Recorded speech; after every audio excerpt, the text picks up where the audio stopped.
The head of MI6 herself was in Germany at one point, and it was discussed among the BND whether they should stop her at the airport from leaving the country based on what had happened, and the decision was made to let her go. This is Cold War Conversations. We continue the story of Bill, a US Army Intelligence Analyst from episode 127. Germany has now been reunified and Russian troops have withdrawn from the eastern portion. Bill tells us of the little-known story of continued US Army involvement in intelligence gathering alongside the German security services, the BND. We hear how Russian sources recruited during the Cold War were managed, and how Britain's MI6 was cut out of receiving information they had received during the Cold War. We also hear about the involvement of the CIA in a joint BND-CIA mission to monitor the disposal of Russian nuclear weapons. It's a fascinating look into the murky world of human intelligence gathering, corruption and rivalry in the immediate post-Cold War period. Now, I could really use your support to help me to continue to produce these podcasts. A monthly donation of $4, £3 or €3 via Patreon will really help. And you will get the sought-after Cold War Conversations drinks coaster as a thank you and bask in the warm glow of knowing that you are helping to preserve Cold War history. Just go to coldwarconversations.com/donate. Thanks to all our latest supporters, including Tim Simmons, Frederick Lundberg, Mary J. O'Grady, Robert Ritchie and Katie Brown. If a financial contribution is not your cup of tea, then you can still help the podcast by leaving written reviews wherever you listen to us, as well as sharing us on social media. It really helps us get new guests on the show. So, back to today's episode. I'm delighted to welcome Bill to our Cold War conversation. Some of our B&D teams were very adept.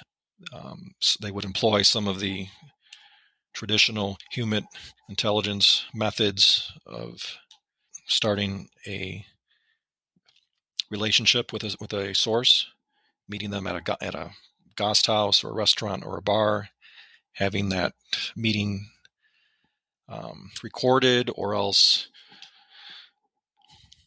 photographed from a distance. I did see occasionally photographs of our B&D teams with a Russian officer at a restaurant or a bar. The goal of that was obviously to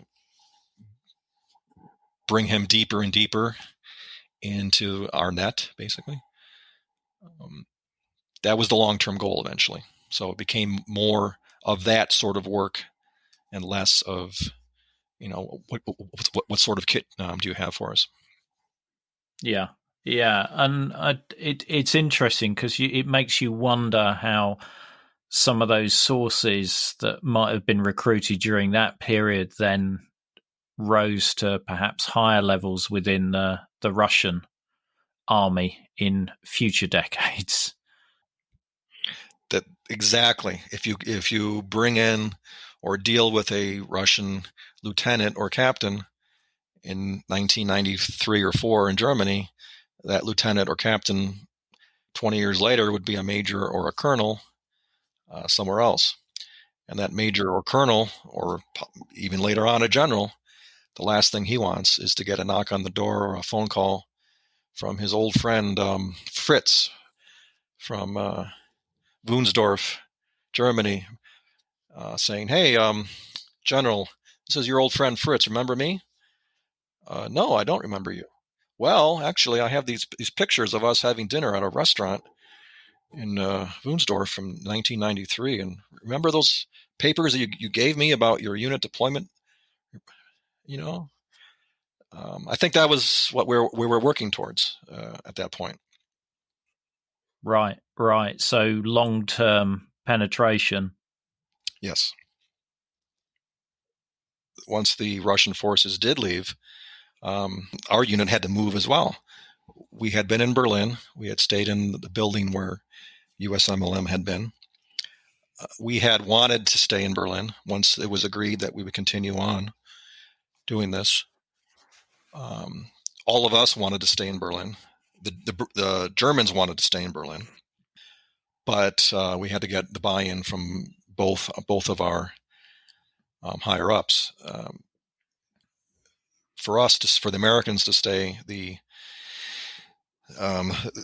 Department of State would have had to okay that, and they were definitely not at all in favor of that. They didn't want to put us undercover. If we were to had stayed, we would have had to blend in with them, with the consulate or the embassy, and that was something they did not at all want to have happen. The B&D side, they didn't want to have such a large operation being run out of the capital for some reason. The German operatives, they didn't want to go to Munich because the B&D was still headquartered in Munich. The last thing they wanted was to be drawn into the headquarters because everybody would be watching what they were doing. So it was decided, no, we had to leave. We had to move. So basically our commander went down to Heidelberg and kind of asked, okay, where can we go? We need a place to transfer to. Long story short, it was decided Nuremberg would be the place. There was still a U.S. military area there in Nuremberg. It had been reduced a lot since over the past couple of years, but Nuremberg was still a U.S. community. For the Germans, it was closer, but not in Munich. So the Germans were fine with that. They decided to locate at a Bundeswehr installation that had been turned over to the federal government. The Bundeswehr moved out. The facility had a building that we decided to move into. The cover story was we were going to be some sort of logistics unit, half German, half American, because there were still military forces in southern Germany. That was the cover that we could easily blend into that. We stopped wearing uniforms, which people like me loved. That was fantastic. Just fantastic. So we did move to. So did you get a clothing allowance for civilian uniform? No, you do only if it's required. If you have to get fancy and coat and tie, then you do. If you're just wearing jeans and t-shirts like we were, no, you don't get any extra allowance, unfortunately. Right. So in the summer of '94, that's where we moved. We left Berlin, headed down to Nuremberg, and about 2 months after we got there, the U.S. Army announced that they would be closing Nuremberg as well. There were base closures happening everywhere, and apparently when our commander that spring and summer asked about Nuremberg, they told him, no, it's going to stay open. So we moved, and naturally they closed it. But it was decided that even in spite of that, because there were enough American units close by, either in Bamberg or Augsburg, that's fine for the U.S. For the Germans, it didn't matter. So it was agreed, no matter what, they would stay in Nuremberg for the future. Right. And was there a fear that the BND had Soviet agents within its ranks? Because obviously it had been penetrated by the Stasi. Correct. That was always in the back of people's minds. The CIA did not want to work with the BND for that reason. They were happy to let the U.S. Army work with them, but for some reason the CIA held them off because of that problem. Of course, now it was a new era, and I think it was the Stasi were really the ones who had run the operatives in BND. I mean, there may very well have been Germans who had worked directly for the KGB, but I think the feeling was that the Stasi had been the ones who had done the most damage. And since there was no more Stasi, we assumed that those case files were transferred from the Stasi to the KGB. Because there were those files, the Rosenholz files, weren't they? Which were the Stasi registries collection of their undercover assets in the West. Correct. Are you referring to the one that was allegedly taken out of the Stasi headquarters when it was raided? Allegedly, yes. It is the one that I'm allegedly referring to, yes. Allegedly. My memory was that maybe you might know more about this. In 1990, in January, when the crowds raided the Stasi headquarters in East Berlin, the story was the CIA somehow got in there and took a safe out of it, or something like that. That's my recollection of that story. Yeah, it's a shame we don't know more detail on that. That would be a good episode. If you find somebody who could give me a first-hand account of that, I'd be very appreciative. God, I would love to talk to that person too. My only further information that I read was that at some point the Germans kept year after year demanding to know what was inside of it. The CIA would say no, but at some point they did share some of it with them. That's something that I remember in my mind, but I have no firsthand nor secondhand knowledge of that.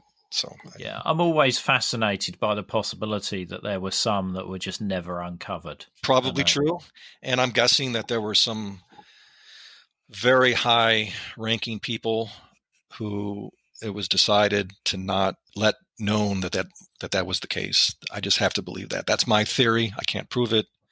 I have no information about it.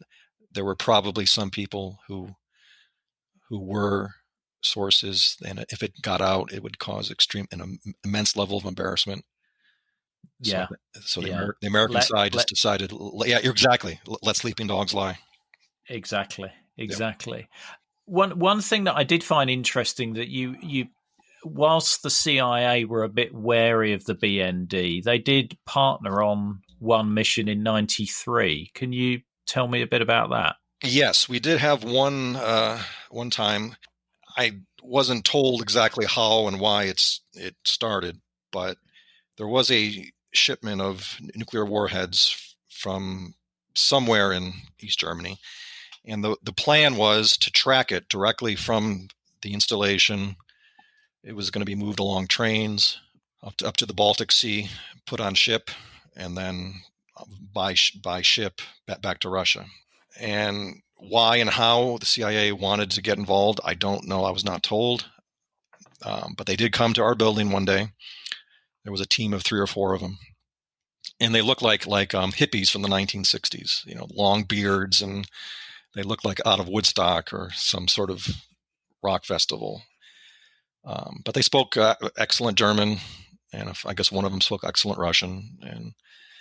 And so they wanted to get our maps. We actually had better maps than they did on this location in East Germany. So they partnered up. We had the B&D team with the CIA team, and they had some special sensors that we didn't have access to. I guess the CIA had this equipment to see inside the trains, the train cars. And with that equipment, they could assess how many warheads or the strength of the warheads themselves. So they tracked them all the way from wherever it was in East Germany up to the Baltic coast. And I believe that they had people in St. Petersburg who would then track from the ship, from the harbor, to the trains to wherever they were going to be tracked to in Russia. In one of the German press articles that I've collected, that mission was actually mentioned. There was some sort of mishap on the train platform at one of those locations.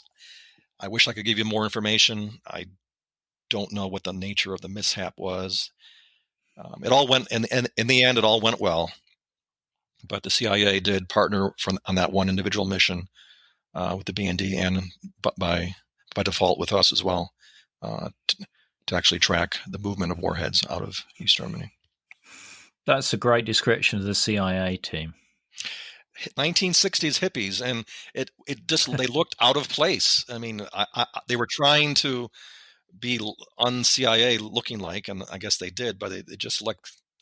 I mean, hippies in Germany dressed slightly different than hippies in the States.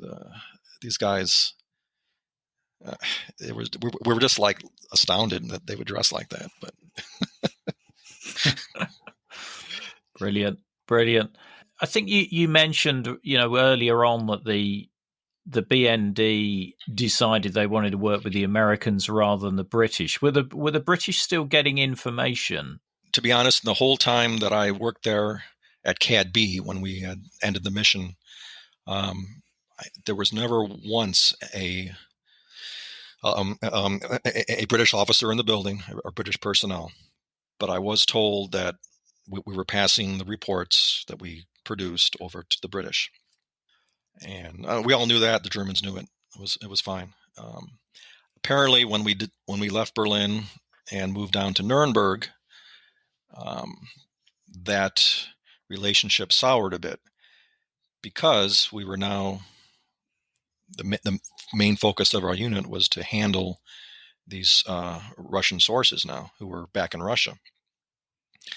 And there was enough friction as it was, and this is a question you asked earlier about friction between the U.S. and the German side.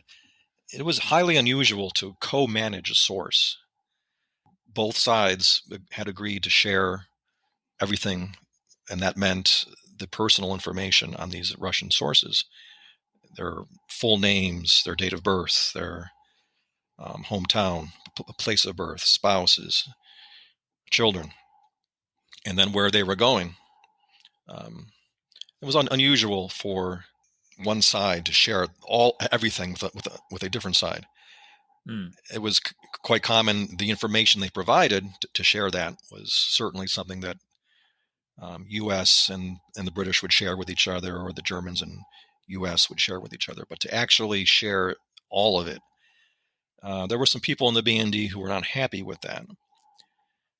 From the U.S. side, we had not much leverage. As time went on, we had less and less leverage to exert on the BND. So we were just being as nice as we could, and our leverage was financial.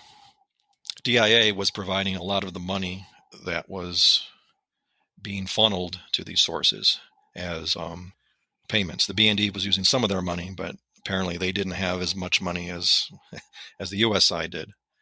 So we had basically bought our way into getting the information on these sources. Eventually, it was agreed to keep on going. We would share the information about who these sources were and this and that. But one of the conditions was that the cooperation on that would stop with the British. We would keep on continuing to share the information they provided. But even then, at some point, there were some reports, some things that were a little sensitive that the Germans, I think, felt should stay just between both the U.S. and the BND. So I think the British got kind of a little jilted in that they knew they were no longer being given all the information they had gotten before. So I think that's what happened over time. Right. Yeah, no, I can imagine the British getting upset about that. Was this information also being shared with the CIA? Yes. Okay, so Aldrich Ames was still in position, wasn't he, until 93, was it? He was. I know exactly when it happened because I was in Washington when it happened. He was arrested in January or February 94. Okay, and so presumably perhaps some of these sources had been betrayed by his treachery. In theory, possibly, yes. I'm just sort of like thinking through, all of this stuff's being shared with the Americans, and perhaps it crosses Ames's desk and he's going straight to the FSB as well. I don't know for sure. I do know that the kind of information that we were getting was shared. Whether the personal information on the source was shared, Right. I can more now that I give it a second Okay, thought. I don't really know that for sure. no, okay, so BND would own the personal information of who the source was, but the information the source was providing would be shared equally between BND and yourselves. Correct. Right. Okay, got it. Correct. Now, yeah, there was something in your notes about MI6 wanting to buy some information. That came to light years later, at least to me. And now we're getting very close to the end of all this. And now knowing what I knew then and reading what I had read years later, it kind of made sense to me that as the British were kind of being excluded from some of this, they didn't want to be excluded from some of that. And apparently at some point, I'm going to guess 94 or 95, there was contact. I don't know who made who the first contact, but the commander of the B&D unit and one of the teams, two-man teams, were in contact with the British. And the British, when I say British, I'm guessing at this point MI6. They wanted to keep that flow of information coming, and at some point offers were made, and it was agreed that the one of these German teams, this was the team that did the most, probably did the best work. Looking back for the 5-year period, they were probably the best work that they did. They were the best team that the B&D had at our unit, and the commander decided to, for their own reasons, supply the British with the same information that they were sharing with us. So I fully can understand the viewpoint of the British. There's this information that's collected. We used to get this kind of stuff. Now we're not. We still want it. Here's some money. All you're doing is giving us the same information that you're giving to the Americans. So here's some cash. And for the B&D guys, they weren't spying. In their minds, they weren't spying for the Russians. They were spying for the British. And the British were a friendly Western organization. So for them, they were making a little money on the side, doing their jobs, but just not only giving it to the Americans, but also giving it to the British. But this was corrupt behavior by these B&D guys. It obviously was. In intelligence, you only give to who you're told to share things with. When you go outside to a different intelligence organization, even if they're one that's friendly, you don't do that. It's not as, and the public may view it as less serious than if they had provided it to the Chinese, for instance, or the North Koreans. Yeah. It was the British after all here, so we're not talking anything like that. But it does violate one of the prime rules of intelligence is to not share what you're not supposed to share with someone. Yeah, because that was one of the classic sort of espionage strategies, wasn't it? To approach a source. Let's say if I was a Stasi officer, I would approach a source and say, I'm working for Swedish intelligence. Can you give me this information? Correct. And, it's not too dissimilar to that, but obviously is clearer that they are dealing with British intelligence, not somebody who's pretending to be British intelligence. From the viewpoint of MI6, yes. It's dangerous in terms of being, if you're caught, the embarrassment. It's more of an embarrassment than it is any sort of threat. And there was something that I did send you from a book. Apparently, the head of MI6 herself was in Germany at one point, and it was discussed whether among the B&D whether they should stop her at the airport from leaving the country based on what had happened, and the decision was made to let her go and not get in her way. Wow. Obviously, as we get to 95, the unit's starting to be wound down, I believe. It had shrunk enormously from what we had in Berlin. We probably had, on the U.S. side, commander was a U.S. Army lieutenant colonel. Deputy commander was a civilian. We probably had about 7 or 8 civilians and 3 enlisted people, myself and 2 others. So yeah, we were about 15 people altogether. Very, very, very, very small. Throughout 1995, the U.S., as it always does every couple of years, decides to reorganize into something different. They created, the U.S. military created something called the DHS, the Defense Human Service, and they decided to wrap up our unit in terms of that national organization. So we would no longer be part of U.S. Army Europe. We would be actually a unit controlled completely by DIA. And that went into effect October of 1995. The commander we had, who had been with us from Berlin, he retired, and they sent in a military officer who had been part of HUMINT for years and years.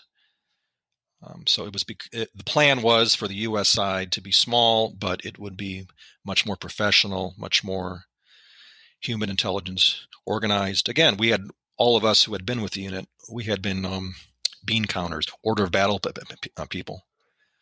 But we adapted and evolved with the times to become this human organization. But very few of us had really been trained for it.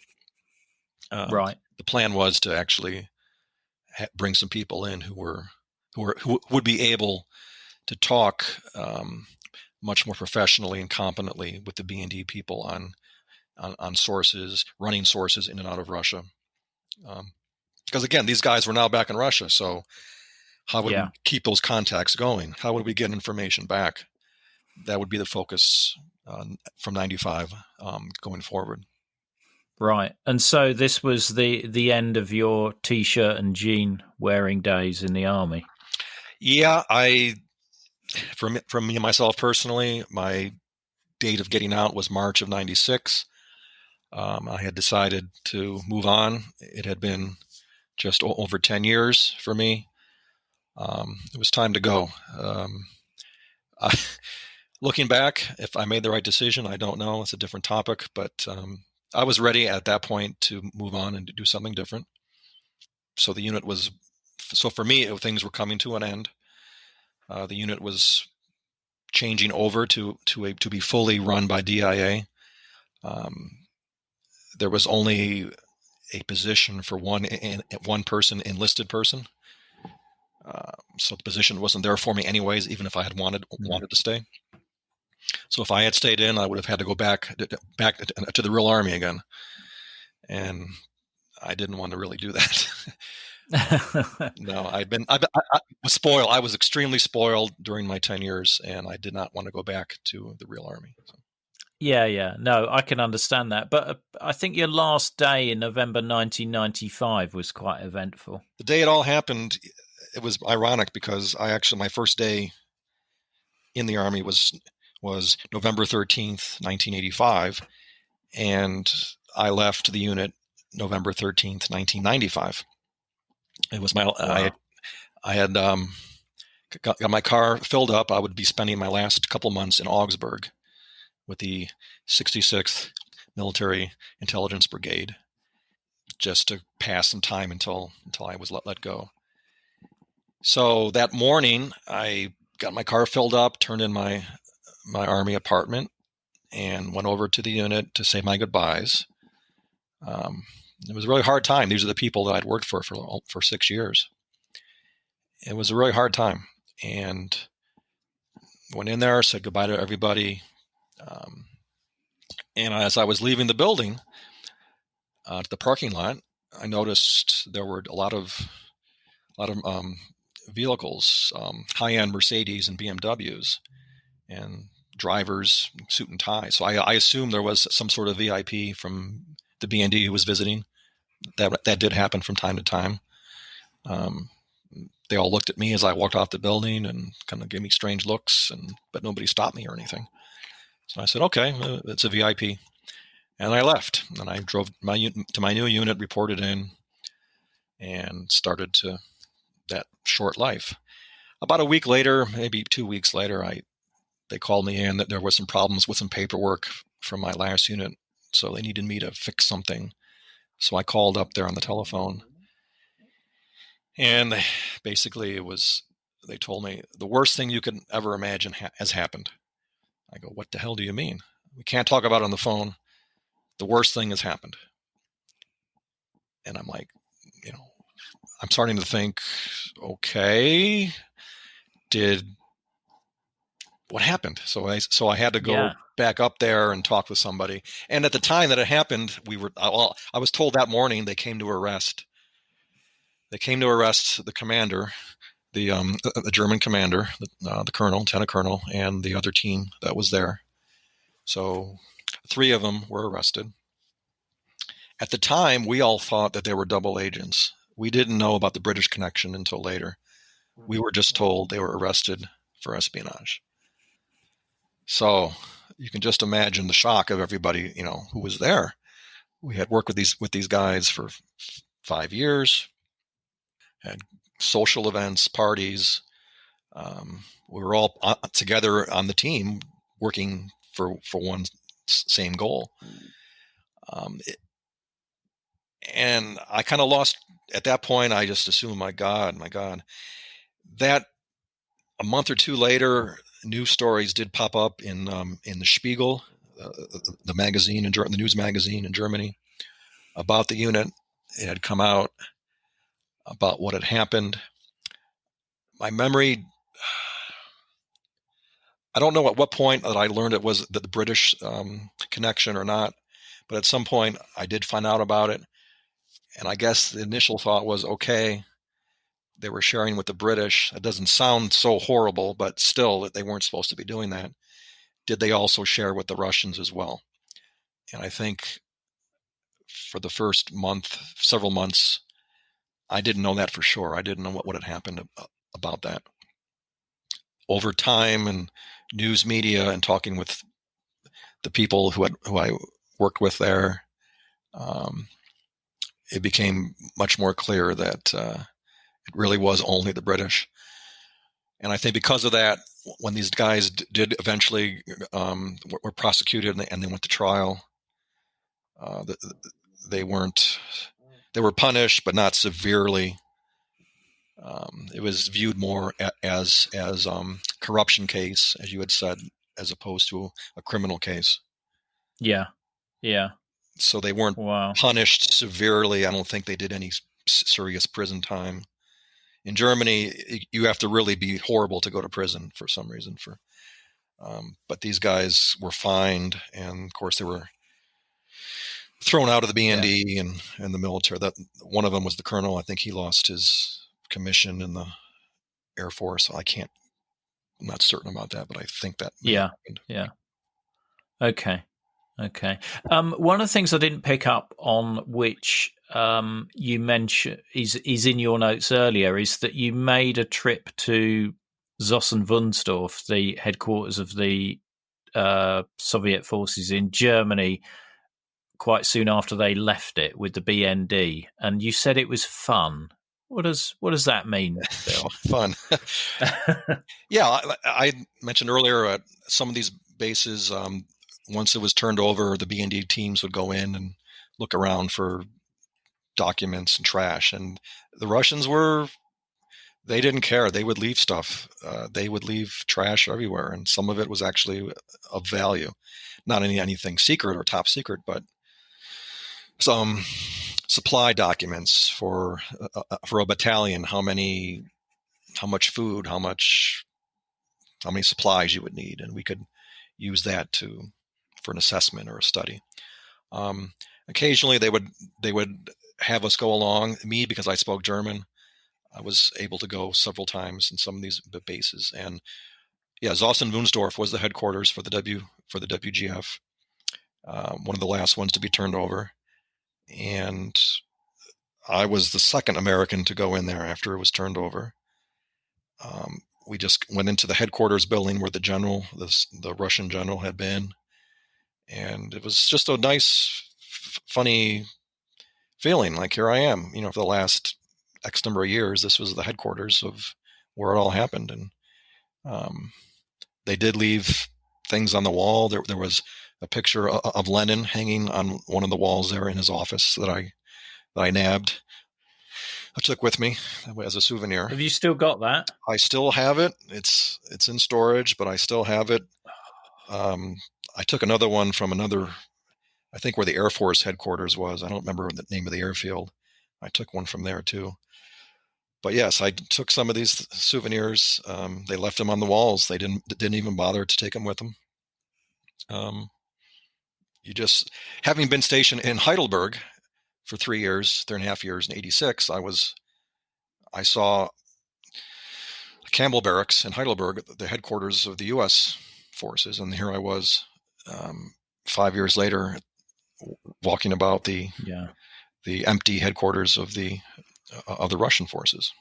And that was the same place where the Wehrmacht headquarters were in World War II as well. The Wehrmacht, correct. Wünsdorf was a huge headquarters for the Wehrmacht in the war, and the Russians came in and just kept using the same place.